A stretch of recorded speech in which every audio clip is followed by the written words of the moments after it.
एक बार की बात है। कई सालों पहले नगर खजूरा नाम का एक गांव हुआ करता था। समुद्र के अत्यधिक पास होने के कारण वहां के सभी लोग पानी से जुड़े हुए काम को कर कर अपनी रोजी रोटी कमाते थे। उन्हीं में से एक था भीमा, मछुआरा, जो कि समुद्र के किनारे से मछलियां पकड़ने और उन्हें बेचने का काम किया करता था। अगले दिन समुद्र के किनारे के पास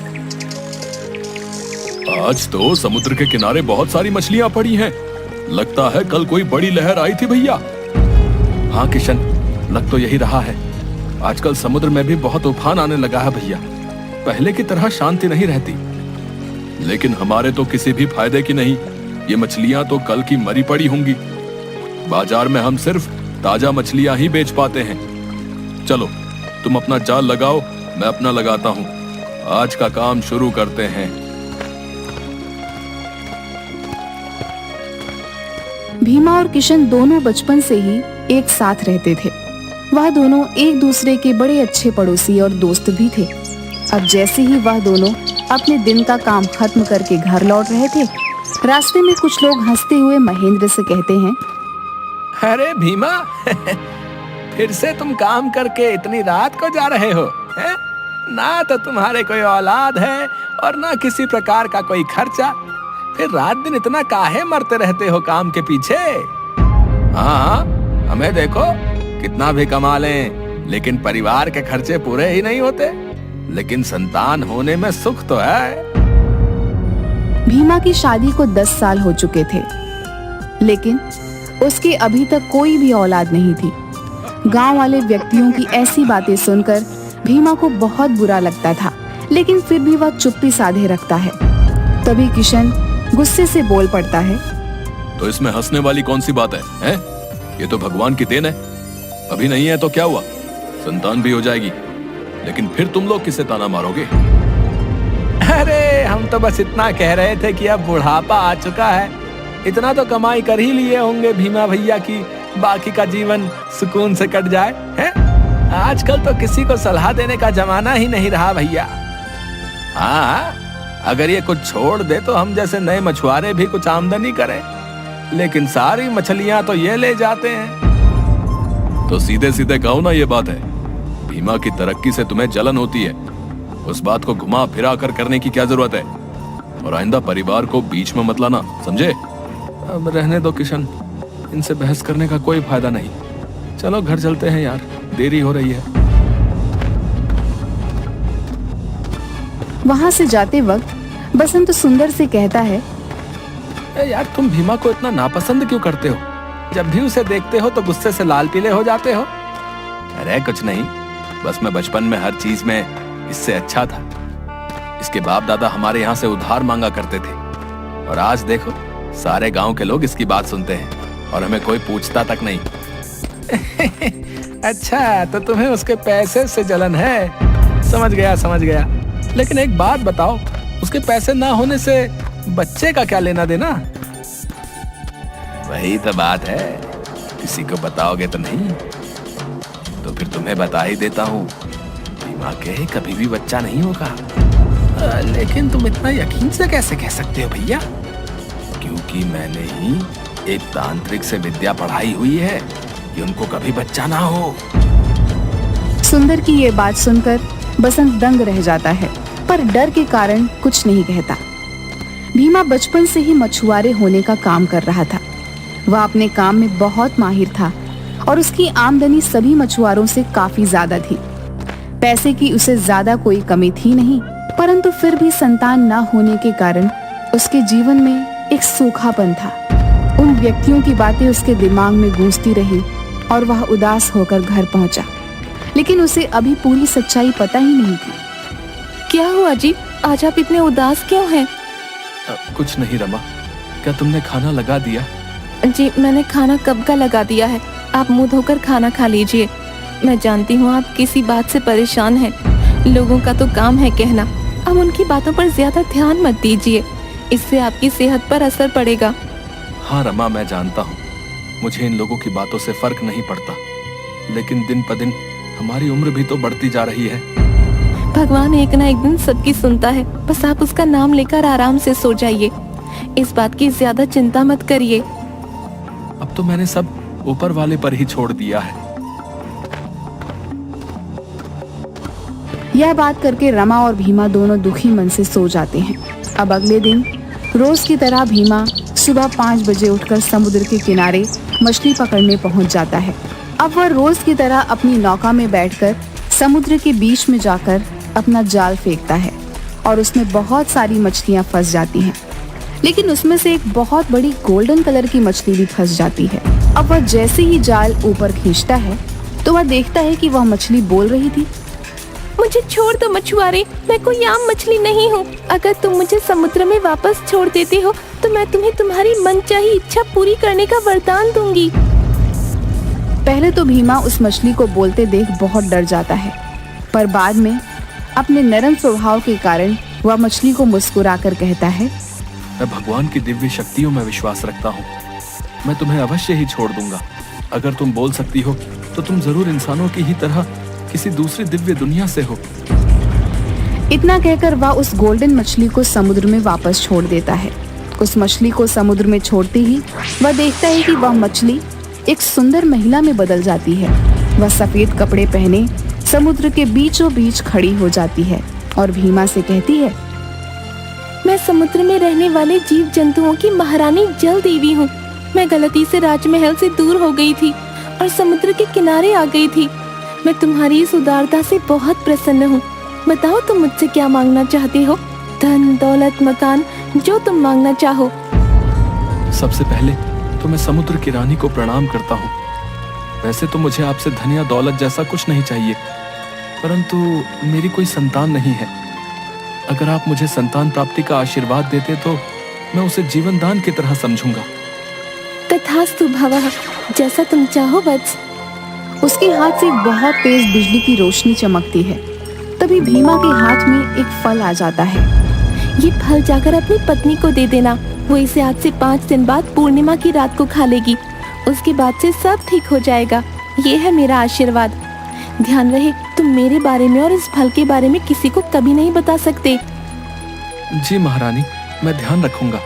मैं अपनी पूरी कोशिश करूंगा कि मैं आपका सच गलती से भी किसी के सामने ना बोलूं। एक बात और, तुम्हारे बच्चे के पेट में होने के वक्त पर तुम्हें उसका बहुत ध्यान रखना है। कोई है जो उसे नुकसान पहुंचाना चाहेगा।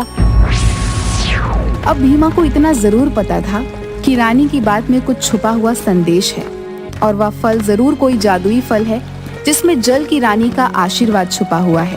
अब वह खुशी के मारे जल्दी जल्दी कदम बढ़ाकर अपने घर चला जाता है और जाते हुए रास्ते में सोचता है, ये जरूर भगवान का ही कोई संकेत है। और यह कहते कहते उसकी आंखों में से आंसू आ जाते हैं। रमा, देखो तो मैं तुम्हारे लिए क्या लेकर आया हूँ। क्या हुआ? क्यों इतना चिल्ला रहे हो? देखो मुझे आज क्या मिला। मैं रास्ते से जब घर आ रहा था तो एक बूढ़े बाबा ने आशीर्वाद में मुझे एक फल दिया और बोला कि इसे तुम्हें दे दूं। अच्छा इधर लाओ, मुझे दे दो। पर इसमें इतना खुश होने की बात क्या है?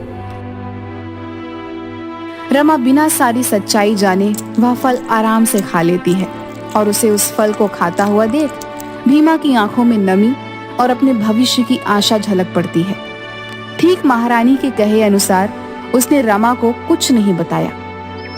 2 महीने बाद रमा को अचानक से चक्कर और उल्टी जैसा महसूस होने लगा। पहले पहले तो वो इसे आम बात समझकर टाल देती है, लेकिन जब 2-3 दिनों तक लगातार ये सब होता रहता है तब वह भीमा को जाकर बताती है। अजी सुनते हो, मेरी तबीयत 2-3 दिन से बहुत खराब है। रमा, तुमने मुझे पहले क्यों नहीं बताया? हमें तुरंत ही डॉक्टर के पास चलना चाहिए। अब वे दोनों डॉक्टर के पास जाते हैं, सारे चेकअप कराते हैं। कुछ ही देर बाद डॉक्टर आते हैं और बोलते हैं, भीमा जी, आपकी पत्नी बिल्कुल ठीक है। खुशखबरी की बात यह है कि ये प्रेग्नेंट है, पर क्योंकि ये लेट प्रेगनेंसी है, इन्हें अपना खास ख्याल रखना होगा। ये बात सुनकर भीमा और रमा खुशी से फूले नहीं समाते और डॉक्टर से कहते हैं, आपका बहुत बहुत धन्यवाद। हम बिल्कुल अपने बच्चे का खास ख्याल रखेंगे। भगवान ने बहुत दिनों बाद हमारी पुकार सुनी है। तभी ये बात सुंदर को पता चलती है। और भीमा के बाद वे उसके घर चला जाता है। भीमा, रमा भाभी, कोई घर पर है? हाँ सुंदर भैया, बोलिए। कुछ नहीं, खुशखबरी का पता चला तो हालचाल पूछने आ गया, और कुछ फल भी लाया था आपके लिए। अरे भैया, इसकी क्या जरूरत थी? आइए ना, बैठिए, भीमा आने वाले ही होंगे। नहीं, बस चलता हूँ।